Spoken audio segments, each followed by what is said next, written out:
मित्रांनो, जर तुम्ही तुमच्या आईचा आदर करता, तर चॅनेलला सबस्क्राईब करा. मी अश्विनी वैद्य पुण्यात एका छोट्या फ्लॅटमध्ये एकटी राहते. ऑफिस घरी येणे, जेवण करणे, थोडं टीव्ही बघणे आणि झोपणे असाच माझा दिनक्रम चालू होता गेल्या 2 वर्षापासून. कधी कधी वाटायचं आयुष्य खूप एकसुरी झालंय. मैत्रिणीच्या गप्पा ऐकून घ्यायची, त्यांच्या लग्नाच्या किंवा वायफ्रेंडच्या कहाणी ऐकायच्या आणि मनातल्या मनच्या मला कधीच असं होणार नाही असं स्वतःला वाजवायच्या. आमच्या इमारतीत 3ऱ्या मजल्यावर मी राहते. शेजारी तरी फ्लॅट नंबर 302 मध्ये रोहन राहतो. तो सुमारे 31 वर्षाचा असावा. उंच पातळ बांधा, नेहमी साधे कपडे, साधा टी शर्ट, ट्रॅक्स किंवा शर्ट, चष्मा घालतो, केस व्यवस्थित काढलेले. सकाळी 8च्या सुमारास दूध आणि वर्तमानपत्र घेऊन येताना दिसायचा. नमस्कार दीदी एवढंच म्हणायचा. संध्याकाळी ऑफिसून परत काय चाललंय दीदी, लिफ्टमध्ये भेटायचा तर काय चाललंय दीदी एवढंच विचारायचा. आवाज शांत, कधी संगीत मोठ्याने लावताना, कधी रात्री उशिरा पार्टी करताना दिसला नाही. मला सुरुवातीला वाटलं, हा मुलगा खरंच खूप भोळा आणि साधा आहे. ऑफिसमध्ये माझ्या सहकाऱ्यांनी सांगितलं तर त्या हसल्या. अरे अश्विनी, असे शांत पाण्याखाली खूप खोल असतात. मी त्यांच्या बोलण्याकडे फारच लक्ष दिलं नाही. मला त्यांच्याबद्दल फक्त एवढंच माहिती होतं की तो कुठेतरी IT कंपनीत काम करतो आणि एकटा राहतो. पहिल्या महिन्यात आमचं फारसं बोलणं झालं नाही. फक्त नमस्कार, हसू आणि बरं राहा एवढंच. पण हळूहळू छोट्या छोट्या गोष्टींमुळे आम्ही एकमेकांना ओळखू लागलो. एकदा माझा किराणा सामानाचा ऑर्डर आला नव्हता आणि मी खूप घाईत होते. रोहन त्यावेळी लिफ्टमध्ये आला. मी निराशरात म्हणाले, अरे देवा, आज सामानही आलं नाही. त्याने शांतपणे विचारलं, दीदी काय हवंय, मी आणून देतो. मी नको म्हटलं तरी तो खाली गेला आणि माझं सामान घेऊन आला. त्यावेळी मी त्याला थँक्स म्हटलं, पण मनात विचार आला, किती मदत करणार आहे हा. दुसऱ्या दिवशी मी त्याला चहा दिला. त्याने सांगितले की त्याला पुस्तक वाचायला आवडतात, विशेषतः रहस्यमय कादंबऱ्या. मी हसून म्हणाले, मला तर फक्त रोमॅन्टिक स्टोरीज आवडतात. तो हळूच हसला. रोमॅन्टिकही चांगले असतात दीदी. त्या दिवशी पहिल्यांदा त्याच्याशी 3 मिनिट बोलले. त्याचा आवाज इतका शांत आणि मृदू होता की ऐकताने बरं वाटायचं. पावसाळा सुरू झाला तेव्हा आमच्या इमारतीत वीज जाते. हे नेहमीच एक संध्याकाळ. मी ऑफिसून थकून आले, आंघोळ करून आरामात बसले होते. अचानक सगळी लाईट गेली. फोनची बॅटरीही कमी होती. मी घाबरले. अंधारात एकटी बसायला मला खूप भीती वाटते. काही वेळ थांबले, पण लाईट येईना. शेवटी धीर करून शेजारच्या दारावर टकटक केलं. त्याच्या हातात टॉर्च होती. दीदी काय झालं, त्याने काळजीने विचारलं. लाईट गेला, मुख्य स्विच ऑफ झाला असावा. मला काही समजत नाही. मी थोड्या घाबरलेल्या आवाजात म्हणाले, चला मी बघतो. तो लगेच तयार झाला. चप्पल काढून माझ्या घरात आला. मी त्याच्या मागे चालत होते. त्याचा टी शर्ट पावसामुळे थोडा ओला झाला होता. तो शीश बोर्ड समोर उभा राहिला, टॉर्च तोंडात धरून काम करू लागला. मी बाजूला उभे होते.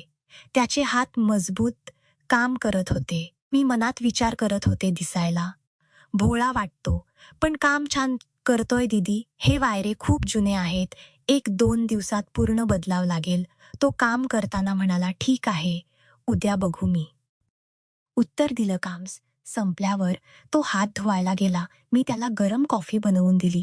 आम्ही दोघे सोप्यावर बसलो. बाहेर पाऊस जोरात पडत होता. खोलीत फक्त टॉर्चची आणि मोबाईलची हलकी लाईट होती. वातावरण थोडं वेगळं झालं होतं. दीदी, तुम्हाला एकटीला भीती वाटते का, त्याने हळू विचारलं. आणि विशेषतः अंधारात. लहानपणी आईबाबा सोबत होतेच, पण आता एकटी. मी सांगताना थोडी भावूक झाले. तो शांतपणे ऐकत होता. मग म्हणाला, मला तर एकट्याला राहायला आवडतं, पण कधी कधी वाटतं एखाद्या व्यक्तीसोबत असावी. त्याचे शब्द इतके साधे होते, पण त्यात एक गोडवा होता. आम्ही बराच वेळ बोलत होतो. त्याची नोकरी म्हणजेच माझी नोकरी. आवडणारी गाणी, आवडणारे खाणे त्याने सांगितले. मी खूप बोलत नाही. दीदी पण तुमच्याशी बोलायला छान वाटतं, मी हसले आणि म्हणाले मला, हे तासच वाटतंय. कॉफी संपली. लाईट अजून आली नव्हती. तो उठला, मी जाऊ किंवा इथेच थांबू की थोडा विचार केला नको. तू जा, आता बरं वाटतंय. तो दारापर्यंत गेला. मग वळून म्हणाला, दीदी काही लागलं तर लगेच सांगा, मी शेजारीच आहे. दार बंद झाल्यावर मी सोप्यावर बसून राहिले. मनात त्याचा चेहरा, त्याची शांत नजर, त्याचे शब्द, सगळं फिरत होतं. किती साधा आणि मदत करणारा मुलगा आहे. मी स्वतःला म्हणाले, पण मनाच्या एका कोपऱ्यात एक हलकीशी वेगळी भावना जागी झाली होती. त्याच्या स्पर्शाची, त्याच्या उपदार जॅकेटाची आठवण येत होती. आणि रात्री झोपतानाही मला रोहन दिसला.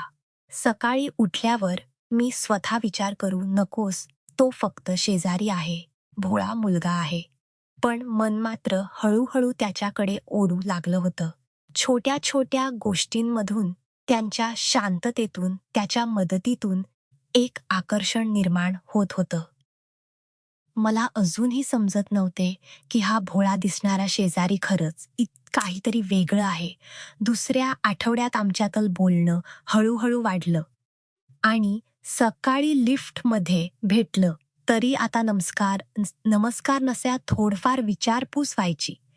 मी ऑफिसवरून थकून आले की कधी कधी त्याचा फोन यायचा, दीदी चहा घ्यायचा आहे का? मी हो म्हणायचा आणि आम्ही बाल्कनीत उभे राहून गप्पा मारायचो. एक दिवस मी स्वयंपाक करत होते. डाळ भात आणि कोथिंबिरीची भाजी. घरादारावर टकटक झाली. रोहन उभा होता. निधी, काय बनवताय? वास तर भारी येतोय. त्याचा चेहरा खरोखरच निरागस दिसत होता. ये ना आत, तुला शिकू, मी हसत म्हणाले. खरंच मी तर स्वयंपाक कधीच सरत नाही. तो लाजून हसला. तो आत आला स्वयंपाकघरात. आम्ही दोघे एकदम जवळ उभे राहिलो. मी त्याला डाळ कशी करायची ते दाखवत होते. त्याने चमचा घेतला, पण त्या चमचा माझ्या हाताला लागला. एक क्षण आम्ही दोघ थांबलो. त्याचे बोट माझ्या बोटांवरून गेली, गरम, मजबूत. पण मनात एक विचित्र गुदगुदला झाली. दीदी, असं तो विचारत होता. जणू काही झालं नाही. मी होकार दिला आणि शिकवत राहिले. पण आता आमचं लक्ष पूर्णपणे स्वयंपाकावर नव्हतं. त्याचा शर्टचा हलका सुगंध, त्याचा हात, त्याची शांत नजर, सगळं जाणवत होतं. तो माझ्या शेजारी उभा राहून अगदी लक्ष देऊन शिकत होता. कधी कधी त्याचा हात माझ्या हाताला स्पर्श होत होता. मी मनात स्वतःला समजत होते, जॅच, अश्विनी तो भोळा आहे, तू जास्त विचार करू नकोस. त्याने एक चमचा घेतला आणि चव बघितली. वाह दीदी, खूप छान झालंय. त्याचे डोळे खरोखरच आनंदाने चमकले. मी त्याला बघत राहिले. इतका साधा आनंद किती वर्षांनी कोणीतरी माझ्या हातच जेवण एवढ्या प्रेमाने खात होता. त्यानंतर आम्ही रोज छोट्या छोट्या गोष्टींमध्ये एकमेकांना भेटू लागलो. तो कधी पुस्तक आणून द्यायचा, कधी मी त्याला माझी आवडती गाणी ऐकवायची. एक संध्याकाळ मी बाल्कनीत बसलो होतो. पाऊस सुरू झाला होता. हवा थंड होती. मी हाताने स्वतःला वावरत होते. दीदी, थंडी वाटते, त्याने विचारलं. थोडीशी. तो उठला आणि आतून आपलं जॅकेट घेऊन आला. माझ्या खांद्यावर टाकली जॅकेटाची. त्याची उभ होती, त्याचा हलका सुगंध होता. मी त्याच्याकडे बघितलं. तो माझ्या शेजारी बसला. यावेळी आमच्यातलं अंतर खूप कमी झालं होतं. अश्विनी, पहिल्यांदी त्याने माझं नाव घेतलं. माझं हृदय जोरजोरात धडू लागल. काय रोहन, तुम्ही खूप एकटी वाटता नाही. एकटा पण तुमच्या सोबत असताना बरं वाटतं, तो हळू आवाजात म्हणाला. मी काही बोलले नाही, फक्त त्याच्या डोळ्यात बघत राहिले. त्याची नजर आता वेगळी होती. ती नजर फक्त दीदी सारखी नव्हती, त्यात एक खोल ओढ होती. मी मनात विचार करत होते, हा की मीच काहीतरी चुकीचं समजते. तीच रात्र होती. संध्याकाळी 7 वाजता अचानक लाईट गेली. बाहेर जोरदार पाऊस. मी घाबरले. फोन घेऊन त्याच्याकडे गेले. तो दार उघडून उभा होता, जण माझी वाटच बघत होता. दीदी, आत. इथे बस. त्याच्या घरात छोटी इमर्जन्सी लाईट जळत होती. आम्ही सोप्यावर बसलो. पाऊस खिडकीवर आपटत होता. मुली फक्त आमच श्वास आणि पावसाचा आवाज. घाबरलीस का? त्याने हळूच विचारलं. माझ्या हातात आपला हात घेतला. मी होकार दिला. त्याचे बोट माझ्या बोटांमध्ये गुंतले. हात गरम होता. तो हळूहळू माझ्याजवळ सरकला. त्याने आपली जॅकेट पुन्हा पुन्हा माझ्या खांद्यावर टाकली आणि यावेळी हात खांद्यावर ठेवला. मी थरथरत होते. थंडीमुळे की त्याच्या स्पर्शामुळे मला समजत नव्हतं. अश्विनी, मी तुला कधी दुखवणार नाही. तो कुजबुजला. मी त्याच्याकडे वळले. त्याचा चेहरा माझ्या फार जवळ होता. चष्मा काढलेला होता. डोळ्यात एक वेगळी चमक. मी डोळे मिटले. त्याचे ओठ माझ्या ओठांवर आले. मी पहिलं चुंबन हळू गोड, थरथरणार. त्याचे हात माझ्या पाठीवर फिरत होते. मी त्याच्या गळ्यात हात टाकले. चुंबन हळूहळू खोल होत गेलं. त्याची भूक जाणवत होती. पण तो घाई करत नव्हता. तो प्रत्येक क्षण अनुभवत होता. रोहन, मी सुस्करा सोडला. तो मला मिठी मारून उठला आणि मला त्याच्या बेडरूममध्ये नेलं. मंद लाईटमध्ये त्याचा चेहरा खूप देखणा दिसत होता. त्याने मला हळूच बेडवर बसवलं. माझ्या कपड्यांवर हात फिरवत प्रत्येक स्पर्शात प्रेम होता. ताकद होती. तुला खरंच हवंय ना? त्याने माझ्या कानात विचारलं. मी होकार दिला आणि त्याने मला घट्ट मिठी मारली. त्या रात्री आम्ही पहिल्यांदा एकमेकांना पूर्णपणे अनुभवलो. तो अतिशय संयमाने, प्रेमाने आणि पुरेशी ताकदीने मला आपली करत होता. प्रत्येक स्पर्श, प्रत्येक चुंबन, प्रत्येक हालचाल यात एक गोडवा होता. मी त्याच्या छातीवर डोके ठेवून रडलेही थोडेसे. आनंदाने, भावनिकतेने तो माझे केस कुरळवत म्हणाला, अश्विनी, तू माझी आहेस. आता मी त्याच्या डोळ्यात बघितलं, भोळा वाटणारा. तो शेजारी आता पूर्ण वेगळा दिसत होता. त्यात एक गहनता होती, एक आकर्षण होतं, जे मी कधीच कल्पना केली नव्हती. आम्ही एकमेकांच्या मिठीत पडू नव्हतो. मी मनात विचार करत होते, मी काय केलंय? पण हे किती छान वाटतंय. तो शांतपणे झोपला होता. मी त्याच्या चेहऱ्याकडे बघत राहिले. हा भोळा दिसणारा मुलगा खरंच खूप खोल आहे. हे मला आता समजत होतं. त्या रात्रीनंतर सगळं काही बदललं होतं. दुसऱ्या दिवशी सकाळी मी उठले तेव्हा शरीर थोडंसं दुखत होतं. पण मन मात्र अजूनही त्या रात्रीत हरवलेलं होतं. आरशात स्वतःला बघितलं. गालावर हलकीशी लाली. डोळ्यात एक वेगळी चमक. अश्विनी, तू काय केलंस? मी स्वतःला विचारलं. पण त्याच वेळी मनात रोहनचा चेहरा आला आणि एक गोड हसू आलं. रोहन मात्र जसा होता तसाच सकाळी लिफ्टमध्ये भेटला तेव्हा शांतपणे गुड मॉर्निंग दीदी म्हणाला. पण त्याच्या डोळ्यात एक गुप्त हसू होतं. मी लाजून मान खाली घातली. ऑफिसमध्येही मन लागेना सतत. त्याची आठवण येत होती. त्याचे स्पर्श, त्याचे चुंबन, त्याची ताकद. रात्री घरी आल्यावर मी फोन बघितला. त्याचा मेसेज होता, आज रात्री भेटू का? जेवण बनवले आहे. मी थोडा वेळ विचार केला आणि उत्तर दिलं. हे 7 वाजता. तो आला. हातात 2 प्लेट्स आणि एक छोटीशी डिश. मी स्वतःला बनवलंय दीदी.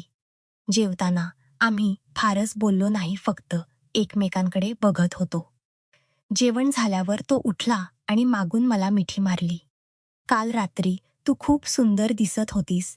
त्याने कानात कुजबुजलं. रोहन, हे सगळं खरं आहे ना? मी थोड्या अभावनिक स्वरात विचारलं. खूप खरं आहे. मी तुला पहिल्यापासून बघत होतो, फक्त सांगायची हिंमत नव्हती. तो म्हणाला आणि मला फिरवून ओटांवर शंभन घेतलं. यावेळी आमच्यात काही संकोच नव्हता. तो मला उचलून बेडरूममध्ये नेलं. लाईट मंद केली. माझे हळूहळू काढताना त्याचे डोळे थरथरत होते, पण डोळ्यात भूक होती. मी त्याचा शर्ट काढला. त्यात शरीर बघून मला आश्चर्य वाटलं. दिसायला पात वाटतं असलं तरी छाती आणि हात मजबूत होते. तू मला भोळा समजलंस ना? तो हसत विचारलं. हो, पण आता समजले की तू किती वेगळा आहेस. मैं त्याच्या गळ्यात हात टाकत म्हणाले. तो मला बेडवर ढकललं आणि वर आला. यावेळी त्याचे चुंबन जास्त तीव्र होते. गळ्यावर, कानावर, छातीवर, प्रत्येक ठिकाणी. तो मला आपली करत होता. त्याच्या केसात बोट कोसवली आणि सुस्कारे सोडावू लागली. रोहन हळू, पण तो थांबला नाही. त्याच्या प्रत्येक हालचे नियंत्रित होती, पण पूर्ण भूक असलेली. आम्ही दोघे एकमेकात हरून गेलो. यावेळी शरीरा सुखाच बरोबर भावनिक जवळी जास्त जाणवत होती. तो प्रत्यक्षणी अश्विनी माझी म्हणत होता. मी त्याला घट्ट धरून होतोय. शरीराने मनाने सगळ्याने त्याच्या आत विलीन झाले शेवटी. आम्ही थकून एकमेकांच्या मिठीत पडलो. रात्री उशिरा तो माझ्या केसात हात फिरवत म्हणा लावलं का आनंदाने मी त्याच्या छातीवर डग ठेवून म्हणाले, रोहन तुम्हाला इतक विशेष वाटतंय. त्यानंतर आमची भेट नियमित झाल्या दिवसा. आम्ही शेजारी शेजारी दीदी रोहन. पण रात्री किंवा संधी मिळेल तेव्हा आम्ही एकमेकांचे तिसऱ्या भेटीला आम्ही प्लॅन केलं. शनिवारची रात्र मी खास तयारी केली. नवीन हलका नाईट सूट घातला, ते सोडले, त्याला आवडणारा परफ्यूम लावला, खोलीत मंद दिवे लावले आणि फुलांचा हलका सुगंध करताच थांबला आणि वरून खाली बघत राहिला. आशय, तू आजबा. त्याचे शब्द अडखळले. मी त्याच्याजवळ गेले आणि गळ्यात हात टाकला. आज मी पूर्ण तुझी आहे, काही अडथळा नाही. तो मला घट्ट मिठी मारून चिंबून घेऊ लागला. यावेळी आम्ही खूप वेळ घेतला, प्रेमाला केला, हसलो, गंभीर बोललो. त्याने मला सांगितलं त्याला मी पहिल्यांदा बघितलं तेव्हापासून नावडले होते, पण मी एकटी राहते म्हणून तो जवळ यायला घाबरत होता. मीही त्याला सांगितले की त्याची शांतता आणि मदत करण्याची वृत्ती ती मला किती आकर्षित करते. बोलता बोलता आमचे स्पर्श वाढले. तो मला सोप्यावरून उचलून बेडवर घेऊन गेला. यावेळी सगळं हळू, प्रेमळ आणि खोल होतं. त्याच्या हात माझ्या शरीरावर जणू काही चित्र काढत होते. प्रत्येक स्पर्शात प्रेम होतं, ताकद होती आणि एक जबाबदारी होती. मी त्याला पूर्ण समर्पित झाले. आम्ही पुन्हा पुन्हा एकमेकांना अनुभवत होतो. शारीरिक तृप्ती इतकी खोल होती की मी वारंवार त्याचं नाव घेत होते. रोहन, मी तुझी, फक्त तुझी. मी शुष्कार देत म्हणाली. तो माझ्या कानात कुजबुजला. आणि मी तुझा कायमचा. तिसऱ्या भेटीनंतर आमच्यातलं बंधन आणखी घट्ट झालं. आता फक्त शरीर नव्हतं, मनही जोडलं गेलं होतं. मी त्याला रात्री फोन करायची. तो मला ऑफिसून येताना छोट्या छोट्या गिफ्ट्स आणायचा. एखाद्या चॉकलेट, एखादी फूल किंवा फक्त एक चिठ्ठी ज्यात लिहिलेल, असे तुझ्या हसण्यासाठी जगलोय. पण मनात एक छोटीशी भीती होती. हे सगळं किती दिवस चालेल? समाज, लोक. पण रोहन जेव्हा मला मिठीत मारायचा तेव्हा सगळी भीती विसरून जायची. तो मला नेहमी म्हणायचा, आता जे आहे ते जगूया, बाकी पुढे बघू. तिसऱ्या रात्रीनंतर मी खिडकीच जवळ उभी राहून विरोधचे विचार करत होते. हा भोळा दिसणारा शेजारी खरंच माझ्या आयुष्यात आला आणि सगळं बदलून टाकलं. मी त्याच्याशिवाय आता विचार करू शकत नव्हते. त्याचे स्पर्श, त्याचे शब्द, त्याचे ऊब, सगळं माझं झालं होतं. आणि चौथ्या भेटीची तयारी मनात सुरू झाली होती. जी रात्र सर्वात खास आणि अस्मरणीय ठरणार होती. चौथ्यांदा त्या आधीच्या 3 रात्रींनी माझं सगळं जग बदलून टाकलं होतं. मी आता रोहनशिवाय एक क्षणही विचार करू शकत नव्हते. ऑफिसमध्ये बसले तरी त्याचे स्पर्श आठवायचे. रात्री एकटी पडले तरी त्याची ओप जाणवायची. तो अजूनही बाहेरून तसा शांत भोळा दिसायचा. सकाळी दीदी म्हणायचा, पण डोळ्यातली ती चमक मला आता चांगलेच ओळखीची झाली होती. शनिवारची रात्र होती. सकाळपासूनच पोटात गुलतगुल्या होत होत्या. रोहनने सकाळी मेसेज केला, आज रात्री ये माझ्या घरी, ये, सगळं मी सांगतो, फक्त तू ये. मी दिवसभर तयारीत होते. खास नाण केली. नवीन हलका गुलाबी नाईट ड्रेस घातला. तो त्याला आवडतो असं माहीत होतं. केस सोडता परफ्यूम लावला. रात्री 6:30 वाजता मी त्याच्या दारावर टकटक केली. दार उघडताच मला 1 वाजता मला धक्का बसला. त्याने खोलणी पूर्ण वेगळी केली होती. मंद गुलाबी आणि सोनेरी धुवे, कोपऱ्यात फुलांचा गुच्छ, बेडवर नवीन गुलाबी चादर आणि हवेत हलका अगरबत्तीचा सुगंध.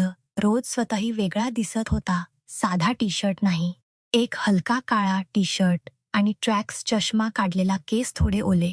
तो मला आत ओढून घेत म्हणाला, अश्विनी, आज तू खूप खूप सुंदर दिसतेस. मी लाजून त्याच्या गळ्यात पडले. तू हे सगळं कधी केलंस? तुझ्यासाठी, तो हसत म्हणाला आणि दार बंद करून लॉक केलं. आम्ही दोघे सोफ्यावर बसलो. त्याने 2 ग्लासमध्ये रेड वाईन टाकली आणि काही घाई नाही, सगळं हळूहळू. तो म्हणाला, आम्ही बोलत होतो, खूप खोल बोलत होतो. रोहन, तू मला पहिल्यांदा भोळ वाटलास. आता कळलंय की तू किती समजूतदार आहेस. मी त्याच्या हातात हात देत म्हणाला, आणि तो हसला. मी तुला बघितलं तेव्हापासून आवडली होतीस. पण एकटी स्वतंत्र मी घाबरत होत की तुला त्रास होईल म्हणून शांत राहिलो. पण जेव्हा तू पहिल्यांदा माझ्या घरी आलीस त्या पावसाच्या रात्री मी स्वतःला रोखू शकलो नाही. मी त्याच्या डोळ्यात बघितलं. मला आता भीती वाटते. रोहन, हे सगळे वेळ किती दिवस चालेल लोकसमाज? तो मला जवळ ओढून घेतलं. मी तूट सोडणार नाही. अश्विनी, लग्न करूया किंवा जसं तुला हवं तसं, पण तू माझी आहेस हे नक्की. त्याचे शब्द ऐकून माझे डोळे भरले. मी त्याला घट्ट मिठी मारली. हो, मी तुझी आहे. मग बोलणे हळूहळू थांबले. त्याने मला उचलून बेडवर नेलं. यावेळी सगळं खूप वेगळं होतं. चौथ्यांदा मी एकमेकांना पूर्ण ओळखत होतो. तो मला हळूहळू चुंबन देत होता. कपाळावर, डोळ्यावर, गालावर, गळ्यावर, प्रत्येक प्रत्येक चिमणात प्रेम होते, ताकद होती आणि एक प्रकारची पूजा होती. अश्विनी, तू माझे सर्वात सुंदर स्वप्न आहेस. तो कुजबुजला.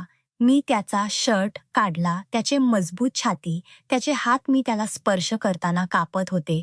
तो माझा हळूच काढत होता. त्याचे हात माझ्या शरीरावर फिरत होते, जणू काही प्रत्येक हिंच लक्षपूर्वक जाणून घेत होते. मी सुस्कारे सोडत होते. रोहन, यावेळी तो घाई करत नव्हता. आम्ही खूप वेळ एकमेकांना स्पर्श करत चुंबन घेत बोलत होतो. त्याने मला पूर्ण मोकळं केलं आणि स्वतःलाही मोकळा झाला. जेव्हा आम्ही एक झालो तेव्हा ते फक्त शरीर नव्हतं, मन, हृदय, आत्मा सगळं एक झालं होतं. त्याची हालचाल मंद, गैरी आणि प्रेमळ होती. त्याला घट्ट धरून होते. रोहन, मी तुझी, पूर्ण तुझी आहे, मी वारंवार म्हणत होते. तो माझ्या काना श्वास सोडत म्हणाला. आणि मी तुझा कायमच्याच. ती रात्र खूप लांब होती. आम्ही पुन्हा पुन्हा एकमेकात विलीन होत होतो. कधी हळू, कधी तीव्र, पण प्रत्येक वेळी प्रेम जास्त वाढत होतं. शेवटी आम्ही थकून एकमेकांच्या मिठीत पडलो. माझं डोकं त्याच्या छातीवर, त्याचा हात माझ्या पाठीवर. रात्री 2 वाजता तो माझे केस कुरवाळत म्हणाला, अश्विनी, मी तुला लग्नासाठी विचारतो आहे. तयार आहेस? मी त्याच्याकडे बघितलं. डोळ्यात अश्रू होते. मी तयार आहे. तुझ्यासोबत सगळं जगायला तयार आहे. तो हसला आणि माझ्या कपाळावर एक चुंबन दिलं. उद्या सकाळी आपण प्लॅन करू, पण आता फक्त तू माझ्याजवळ राहा. त्या रात्री मी त्याच्या मिठीत झोपले, पण मन शांत होतं. तो शेजारी मला भोळा वाटला होता. तो खरं तर माझा आयुष्यातला सर्वात मोठा आणि खोल प्रेम होता. दुसऱ्या दिवशी सकाळी आम्ही एकत्र चहा घेतला. तो मला म्हणाला, आता दीदी नाही, फक्त अश्विनी, आणि लवकरच माझी बायको. मी हसले आणि त्याच गळ्यात पडले. आमची कहाणी अशीच सुरू राहिली. भोळा शेजारी आता माझ्या जीवनसाथी झाला. आयुष्यात पहिल्यांदा खरं प्रेम, खरी जवळी आणि खरी खरी ओढ मिळाली. कधी कधी वाटत चांगल्या गोष्टींसाठी वाट बघावी लागते, आणि रोहनसाठी मी कितीही वाट बघायला तयार होते.